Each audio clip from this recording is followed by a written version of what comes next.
এই ভয়ঙ্কর গরমে আমাদের পাগল এলাকার পাগল দেখেন কিভাবে আগুন ধরাইছে। এ পাগল সাপ, আপনার তো এই চট পুড়ে যাওয়ার সম্ভাবনা আছে, ম্যাচ ফুটে যাওয়ার সম্ভাবনা আছে পাগল সাপ।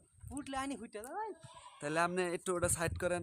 আপনি যেহেতু এরকম গরম, মানুষের ফ্যানে বাঁচতেছে না, বাতাসের জন্য পাগল হয়ে যাচ্ছে, আর আপনি এরকম গরমের ভিতরে কিভাবে আগুনটা পাইতেছেন? জি বলেন। গরমের মাঝে গরম তো হইতাছি, কারণ যে নিজের শক্তি শক্ত করতেছি, ভবিষ্যতে যেন যুদ্ধ করবো। ও, এই যে আসলে ববের পাগল, আপনারা বুঝতে পারছেন এই গরমের ভিতরে মানুষ ফ্যানের বাতাস এসির লেগে পাগলে ধরে ধরে পারতেছে, আরাম করে এই জ্ঞানী পাগলে বলতেছে দেশের জন্য যুদ্ধ করব, এই দেশ রক্ষার্থের জন্য। ওই মনে করেন দেশ রক্ষার্থের জন্য এই গরমের ভিতরে আগুন ধরায় বসে আছে, তার বলে শরীর শক্ত করব, এই দেশের জন্য যুদ্ধ করব। এতে মহাবীর পুরুষ।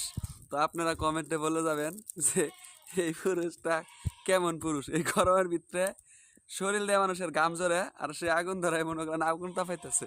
এই হইতেছে দেশের অবস্থা।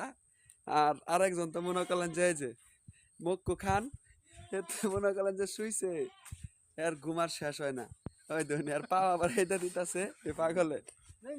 তাহলে আপনারা কমেন্ট করে জানাবেন যে পাগলের জন্য কি করা যায়। ঠিক আছে, সবাই ভালো থাকবেন।